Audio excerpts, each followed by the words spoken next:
Hi, I'm Lisa. Welcome to the Mushroom Murder Trial podcast.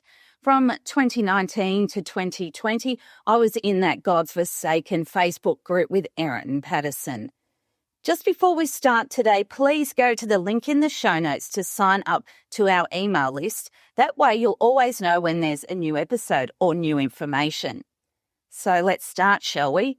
It's the dawn of 2023, and no one was catching on to Erin's poisonous ways yet. The two is going about her daily routine, continuing to look for ways to murder her husband, Simon Patterson. But someone is onto her murderous plan, and her civil engineer husband was also now onto Erin and what she'd been up to. The whistleblower is Tim Patterson, Simon's cousin, the first to see the one undeniable factor in all of Simon's life-threatening illnesses, Erin. It had not occurred to him that the series of food poisonings were behind his mysterious conditions, but Simon noted his various concerns about Erin's food and her behaviour. Now, in my opinion, his cousin's intervention saved Simon's life. Suddenly, it all made sense. Inside a courtroom in the Supreme Court in Melbourne, the prosecution had earlier alleged Patterson had attempted to murder her estranged husband by using penne bolognese, chicken curry, and a vegetable wrap, and potentially some cookies. But Simon was catching on to his estranged wife's murderous ways. It was in February 2023, and he was at a gig with his brother Matthew, attending a Ben Harper concert in Melbourne. Amidst the excitement, the music and the crowd, Simon turned to his sibling and confided something absolutely chilling. He suspected his estranged wife was deliberately poisoning him. After months of poor health and almost dying, Simon said he now avoided Erin and her offers of food, or by anyone who was cooking in her house. Matthew told the Supreme Court Simon was now, quote, careful with the types of interactions with Erin. Quote, anxiety was probably the reason about why Simon was reticent to spend time with his wife. In the past, Simon had told Matthew he was nervous about his upcoming camping trips with the woman now known as the Mushroom Lady. As he explained the situation, he added he would now be on high alert around his estranged wife. Matthew later also told his wife Tanya about Simon's suspicions of being deliberately poisoned by Erin. Simon also told his father, Don Patterson, about Tim's theory, and his father said, quote, be very careful not to talk about it too much. He didn't want Erin ostracised from the family. Simon's sister, Anna Terrington, told the court she felt anxious about her parents going to Erin's place for that fatal lunch in light of Simon's claims about his own poisoning. Anna raised it with her father the night before the meal. Dad said, no, we'll be okay, she said. Mrs. Terrington said the first time she learnt about her parents likely suffering mushroom poisoning was on Monday, July 31, when toxicologists visited her parents in their hospital beds. She told the court a doctor said this wasn't an isolated case, and he was aware Simon had been hospitalised with similar symptoms. Anna said it was in this hospital room in front of her unwell mother when the doctor asked, do you believe Simon Patterson was poisoned? Anna's answer was yes. David Wilkinson, Ian and Heather's son, said there was a, quote, high level of concern brewing at the Austin. Quote, I think the idea of mushrooms was well known at that point, but I don't think anyone had any further detail. He said, I think we'd all previously had conversations about Simon's health and how he was recovering. From that conversation, Tim Patterson might have had other ideas about what caused Simon to be sick. According to the evidence in the pre-trial hearings, the Patterson family had previously been judicious when it came to talking about Simon's suspected poisonings. They weren't gossips, drama queens, or story fabricators. Not like someone else we know. Meanwhile, just days after the tragic lunch, and inside the Austin Hospital in Melbourne, David was watching over his critically ill parents when Simon raised the issue with him. The two were talking on the phone when his relative had, quote, expressed his own opinions about Erin deliberately poisoning Simon. Quote, he made some allegations that he'd come to himself, that there were discussions about Simon's health. Tim had other ideas about what caused Simon's ill health. It was the first time I'd heard the mushroom theory. It was now August 2, 2023. Erin is off from the food dehydrator at the tip near Leongatha. Meanwhile, the lunch guests were close to death. Simon called a family meeting at the Austin Hospital Chapel. Meanwhile, Simon's cousin, Ruth du Bois, sat quietly in the Austin Hospital Chapel, her hands clasped together in exhaustion. This family meeting was called by Simon to discuss whether to go to the police about the raft of food poisoning attacks. Ruth knew this meeting would change absolutely everything.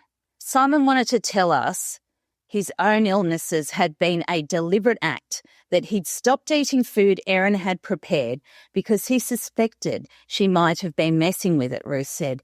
Now, this is interesting. I can understand why Simon wasn't going around telling everyone, because people might have thought he was insane or mad, or, a spouse who was just trying to get back at his wife. Ruth said he was really sorry he hadn't told our parents or our family about this. He wanted to tell us his own illnesses were a deliberate act. The next day, Simon sent emails to siblings and cousins attaching his own medical record. Soon after, members of the Wilkinson family went to police to detail their allegations. And on August 6, Simon called the police assistance line. Law enforcement was now commissioning studies into poisons such as ricin and hemlock in a bid to understand what had also happened to Simon. They would never work it out. One of the first people Simon disclosed, and we went into this yesterday, about the suspected poisoning theory was to his friend and local GP, Dr. Christopher Ford. Simon told him he'd recently been struck down by a spate of mysterious ill health, and he was not getting any answers from tests, specialists, and diagnoses. Moreover, the father of two just wanted answers. He wanted a solution. Dr. Ford was curious and referred his friend to a succession of specialists. He also suggested Simon write down the list of his hospital admissions. That was the absolute game changer. Quote, I asked him to do that because I couldn't understand why these things kept on happening to him. Essentially, 3 near-death experiences, they did not fit into any of my medical models. Simon, ever the scrupulous engineer, made a spreadsheet of the events leading up to the hospitalisations. The sole common factor in each instance was he'd eaten food prepared by Erin. Dr. Ford said, quote, I took it seriously. It was a possible explanation for hospitalisations. These unnerving experiences led to Simon delving into research about poisoning and food contamination. He suspected cookies offered to him on a trip to Sydney may have been laced with ethylene glycol, a toxic compound commonly found in antifreeze. Afterwards, he considered testing the cookies for poisons, but he realised it would be a daunting task. So we will never know if Simon's estranged wife Erin was at his bedside in 2021 and 2022 during his brushes with death. She was no doubt hoping to gain attention and play the grieving widow, but she was no Jackie Kennedy Onassis. She was an actual black widow. Was Erin there faking sobs? We've seen her do that outside her home to the media. Was she using her fingers again to check for tears while trying to hide her glee? Was she still thinking that she was a victim or a criminal genius? Or did she have a rush of excitement as his family went through the intimate and heartbreaking process of farewelling Simon, who had been in ICU for 16 days? I don't have answers to this, but I've actually been asking myself this a lot, because how could the Erin I knew be so evil? Simon told the court that on the 17th of August, he and his 2 children made a police statement in Morwell. He'd also previously drafted a statement on the 6th of the 8th after the police assistance line call, and that one took about 7 hours. The second on the 17th of August was 3 hours long. So his first contact was with the police on the Monday after the lunch. As well, Dandenong Hospital had also spoken to police on the Monday and the Tuesday after the lunch. The couple's 2 children were also required to make statements. Yeah, and Erin's an exceptional mother? Come on. Simon told them that answering questions was so they could find out what happened to their grandparents. He said the kids stated their mother, quote, didn't do anything and they were upset. Simon agreed there was a, quote, implicit understanding with them that was being accused. In the background, Erin was berating hospital social workers to have her children returned to her. But Child Protection brought the kids to Simon on the 6th of August. He also handed over his mobile phone and had it returned to him on the same day. Meanwhile, there was more bizarre evidence unveiled that we couldn't hear about during the trial, and it included a 2020 post to a Poisons Help on Facebook in which Patterson claimed her cat had eaten some mushrooms under a tree and had vomited, alongside pictures of fungi. According to prosecutors, Erin has never owned a cat, and they argued the post was evidence of a committed interest in the poison properties of mushrooms. Now, an update. Justice Christopher Veal set down a sentencing hearing for the 25th of August, where those connected to the case will have an opportunity to give victim impact statements. The hearing's actually going to go from the 25th to the 26th. Now, I'm going to that, and I have a request. I need your help. Erin's sentencing hearing's coming up 2 days in Melbourne that I believe are crucial to cover in person for this podcast. I want to be there in the courtroom so I can bring you the most accurate, detailed updates possible. My last trip to Melbourne for this case was 5 days of watching the live court link inside the Supreme Court of Melbourne. It was entirely self-funded and cost me about $2,000.